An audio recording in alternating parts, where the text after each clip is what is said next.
ನಮಸ್ತೆ ಸರ್. ನಮಸ್ತೆ. ನಾನು ಚಂದ್ರಶೇಖರ್ ಎಸ್ ಅಂತೇಳಿ ಗೋವಿನಕೋವಿ ಗ್ರಾಮದವರು. ಗೋವಿನಕೋವಿ ಪ್ರಾಥಮಿಕ ಕೃಷಿ ಪತ್ತಿನ ಸಹಕಾರ ಸಂಘದ ನೂತನ ಅಧ್ಯಕ್ಷರನ್ನಾಗಿ ನನ್ನ ಅವಿರೋಧವಾಗಿ ಆಯ್ಕೆ ಮಾಡಿದ್ದಾರೆ ಹಾಗೂ ನಾಗರಾಜ್ ಅವರನ್ನ ಉಪಾಧ್ಯಕ್ಷರನ್ನಾಗಿ ಆಯ್ಕೆ ಮಾಡಿದ್ದಾರೆ. ನಮ್ಮನ್ನು ಆಯ್ಕೆ ಮಾಡಿರ್ತಕ್ಕಂಥ ಎಲ್ಲ ನಿರ್ದೇಶಕರಿಗೂ ಹೃತ್ಪೂರ್ವಕ ವಂದನೆಗಳನ್ನು ಈ ಮೂಲಕ ತಿಳಿಸೋಕ್ಕೆ ಇಷ್ಟಪಡ್ತೀನಿ. ತಾವು ಇವತ್ತು ನೂತನವಾಗಿ ಅಧ್ಯಕ್ಷರು ಆಯ್ಕೆಯಾಗಿದ್ದೀರಿ ಸರ್. ನಮ್ಮ ABC ನ್ಯೂಸ್ಗೂ ಮತ್ತು ಈಗ ನಿಮಗೆ ನ್ಯಾಮತಿ ತಾಲೂಕು ಮತ್ತು ಹೊನ್ನಾಳಿ ತಾಲೂಕಿನ ಸಾರ್ವಜನಿಕರ ಪರವಾಗಿ ತಮಗೆ ಅಭಿನಂದನೆ ಮತ್ತು ಸ್ವಾಗತವನ್ನು ಕೋರುವಂಥದ್ದು ಕೂಡ ಮಾಡ್ತೀನಿ. ತಾವು ಅಧ್ಯಕ್ಷರಾಗಿ ವಹಿಸಿಕೊಂಡಿದ್ದೀರಿ. ಅದರ ಮುಳ್ಳಿನ ಹಾಸಿಗೆ ಅಂತ ಕೂಡ ನಾನು ಭಾವಿಸ್ಕೊಂಡಿದ್ದೀನಿ. ಜವಾಬ್ದಾರಿ ಸ್ಥಾನದಲ್ಲಿದ್ದೀರಿ. ಈ ಕೆಲವೊಂದು ತಮ್ಮ ಈ ಕೃಷಿ ಪತ್ತಿನ ಪ್ರಾಥಮಿಕ ಕೃಷಿ ಪತ್ತಿನ ಸಹಕಾರ ಸಂಘಕ್ಕೆ ಸಮಸ್ಯೆಗಳು 3-4 ಬಹಳ ಜಟಿಲವಾದವು ಕೂಡ ಕಾಡ್ತಾ ಇದ್ದಾವೆ. ಅದು ಮೊದಲನೇದಾಗಿ ನಿಮ್ಮ ರೈತಾಪಿ ವರ್ಗದವರಿಗೆ, ನಿಮ್ಮನ್ನು ಆಯ್ಕೆ ಮಾಡಿದಂಥ ರೈತಾಪಿ ವರ್ಗದವರಿಗೆ ಕಡಿಮೆ ಬಡ್ಡಿ ದರದಲ್ಲಿ ಸಾಲವನ್ನು ಕೊಡಿಸಬೇಕು ಅಂತ ಒಂದು ನಿರೀಕ್ಷೆಯನ್ನು ಇಟ್ಕೊಂಡಿದ್ದಾರೆ. ಅದು ತಮ್ಮ ಅಧ್ಯಕ್ಷರಲ್ಲಿ ನಡೆಸ್ಬೋದಾ, ಉಪಾಧ್ಯಕ್ಷರಲ್ಲಿ ಅಂತ? ಹಾಂ ಸರ್. ನಮ್ಮ ಅಧಿಕಾರಾವಧಿಯಲ್ಲಿ ಇದಕ್ಕಿಂತ ಮುಂಚೆ ಮಾಡಿದಂಥ ಅಧಿಕಾರದವರು ಸಾಲವನ್ನು ತಂದು ಕೊಟ್ಟಿದ್ದಾರೆ ನಮ್ಮ ಸಹಕಾರ ಸಂಘದಿಂದ. ಈಗ ನಾವು ಅದಕ್ಕಿಂತ ಹೆಚ್ಚಾಗಿ ಮಾಡಬೇಕು ಅಂತೇಳಿ ನಾವು ಭಾವಿಸ್ಕೊಂಡಿದ್ದೀವಿ. ಇದಾದ ನಂತರ ಎರಡನೇದು, ಇಲ್ಲಿ ತೂಕದ ಯಂತ್ರ ಬೇಕು, ಅದಕ್ಕೂ ವೇಬಿಟ್ಸ್ ಅಂತ ಹೇಳ್ತಾರೆ. ರೈತಾಪಿ ವರ್ಗದವರು ಬೆಳೆದಂಥ ಬೆಳೆಗಳನ್ನ ತೂಕ ಮಾಡಿಸಲಿಕ್ಕೆ ಚಿಲ್ಲೂರಿಗೆ ಹೋಗ್ಬೇಕಾಗ್ತದೆ, ಹೊನ್ನಾಳಿ ಹೋಗ್ಬೇಕಾಗ್ತದೆ. ಅವರಿಗೆ ಖರ್ಚು ಕೂಡ ತುಂಬ ಬರ್ತದೆ. ಅದನ್ನ ಕಡಿಮೆ ಮಾಡುವ ನಿಟ್ಟಿನಲ್ಲಿ ತಮ್ಮ ಅಧ್ಯಕ್ಷರಲ್ಲಿ ಅದನ್ನು ಎಲ್ಲಿ ನಿಭಾಯಿಸ್ಬೋದಾ ಅಂತ? ಹಾಂ ಸರ್. ನಮ್ಮ ಅಧಿಕಾರಾವಧಿಯಲ್ಲಿ ನಮ್ಮ ಕೃಷಿ ಪತ್ತಿನ ಸಹಕಾರ ಸಂಘಕ್ಕೆ ಒಂದು ಪೇಮೆಂಟ್ ಮಾಡಬೇಕು ಅಂತೇಳಿ ಎಲ್ಲರ ರೈತ ಬಾಂಧವರ ಬೇಡಿಕೆ ಇದೆ. ಅದನ್ನು ಈಡೇರಿಸಬೇಕು ಅಂತೇಳಿ ನಾನು ಆಶ್ವಾಸನೆ ಕೊಡ್ತೀನಿ ಈ ಮೂಲಕ. ಇದಾದ ನಂತರ ಈ ಬಿಲ್ಡಿಂಗ್ ಶೀತಲೀಕರಣಗೊಂಡಿದೆ, ಇದನ್ನು ನವೀಕರಣವನ್ನು ಮಾಡಿದರೆ ಸೊಸೈಟಿಗೆ ಸಂಪನ್ಮೂಲಗಳನ್ನು ಬರ್ತದೆ.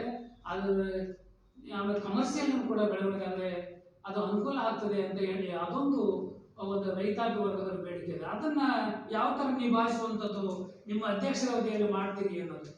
ಹಾಂ ಸರ್. ಇದೊಂದಿದೆ, ಬಿಲ್ಡಿಂಗು ಭಾಳ ಹಾಳಾಗಿದೆ. ಇದನ್ನು ನವೀಕರಣ ಮಾಡ್ಸೋಕ್ಕೆ ಬರೋಲ್ಲ, ಬೇರೆ ಹೊಸದಾಗಿ ಕಟ್ಬೇಕು. ಇದಕ್ಕೆ ನಮ್ಮ ಹೊನ್ನಾಳಿ ತಾಲೂಕಿನ ಶಾಸಕರಾದ DG ಶಾಂತನಗೌಡರು ಹಾಗೂ ಸುರೇಂದ್ರ ಗೌಡರು ಮತ್ತು ದೊಡ್ಡೇರಿ DCC ಬ್ಯಾಂಕ್ ನಿರ್ದೇಶಕರಾದ ವಿಶ್ವನಾಥ್ ಅವರ ಸಹಕಾರದಿಂದ ಇದನ್ನು ಕೆಲಸ ಮಾಡಬೇಕು ಅಂತೇಳಿ ನಾವು ಭಾವಿಸಿದ್ವಿ.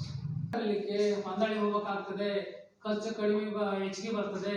ಅದನ್ನ ಕಡಿಮೆ ಪಡಿಸ್ಬೇಕು ಅನ್ನೋದಾದ್ರೆ, ರೈತಾಪಿ ವರ್ಗದ ಕಡಿಮೆ ದರದಲ್ಲಿ ಗೊಬ್ಬರ ಸಿಗಬೇಕು ಅನ್ನೋದಾದ್ರೆ ನಿಮ್ಮ ಸೊಸೈಟಿಯಿಂದ ಯಾಕೆ ರಿನ್ಯೂವಲ್ ಮಾಡಿ ಅದನ್ನ ಗೊಬ್ಬರವನ್ನ ಮಾರಾಟ ಮಾಡಬಾರ್ದು ಅನ್ನೋದು?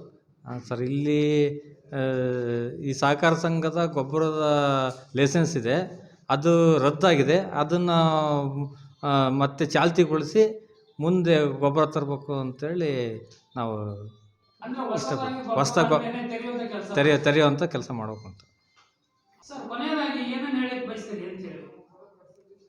ಕೊನೆಯದಾಗಿ ನಮ್ಮ ರೈತ ವರ್ಗದವರು ಏನೇ ಅವರ ಕುಂದುಕೊರತೆಗಳಿದ್ದರೂ ನಮಗೆ ಎಷ್ಟೊತ್ತಿನಾಗೆ ಕಾಲ್ ಮಾಡಿದ್ರು, ನಾವು ಇದೇ ಊರಲ್ಲಿರ್ತೀವಿ, ನಾವು ಎಷ್ಟೊತ್ತಿನಾಗ ಬಂದು ಕೇಳಿದ್ರು ನಾವು ಮಾಡೋಕ್ಕೆ ನಮ್ಮ ಅಧ್ಯಕ್ಷರು, ಉಪಾಧ್ಯಕ್ಷರು, ನಮ್ಮ ಬಾಡಿ ಮೆಂಬರ್ಸ್ ಎಲ್ಲರೂ ಸೇರಿ ಅವರ ಕುಂದುಕೊರತೆಗಳನ್ನು ಈಡೇರಿಸಲಿಕ್ಕೆ ಪ್ರಯತ್ನ ಆದಷ್ಟು ನಮ್ಮ ಕೈಲಾದಷ್ಟು ಪ್ರಯತ್ನ ನಾವು ಮಾಡ್ತೀವಿ ಅಂತ ಹೇಳಿ ಈ ಮೂಲಕ ನನ್ನ 2 ಮಾತು ಆಡೋಕ್ಕೆ ಅವಕಾಶ ಕೊಟ್ಟಂತ ಎಲ್ರಿಗೂ ನಾನು ವಂದಿಸಿ ನನ್ನ ಮಾತು ಮುಗಿಸ್ತೇನೆ. ನಮಸ್ತೆ ಸರ್. ನಮಸ್ತೆ.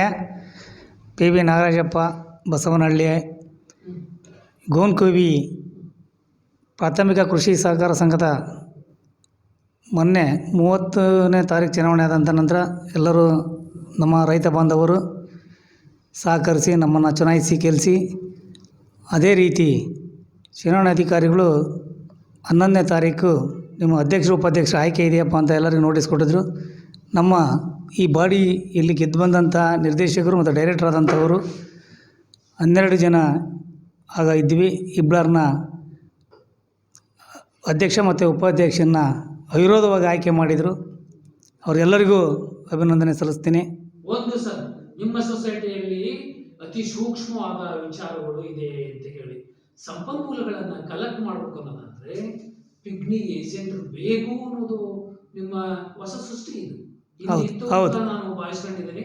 ಅದು ಯಾಕೆ ನಿಂತಿದೆ ಅಂತ ಅದ್ರ ಹಿಂದ್ಗಡೆ ಹೋಗುವಂತ ವಿಷಯ ಬೇಡ. ನಿಮ್ಮ ಅವಧಿಯಲ್ಲಿ ಈ ನಿರ್ದೇಶಕರು, ಅಧ್ಯಕ್ಷರು, ಉಪಾಧ್ಯಕ್ಷರ ಅವಧಿಯಲ್ಲಿ ಅದನ್ನ ಕಲೆಕ್ಷನ್ ಅನ್ನು ನಾವು ಮಾಡಿ ಒಂದು ಟ್ರಾನ್ಸಾಕ್ಷನ್ ಆಗ್ತದೆ.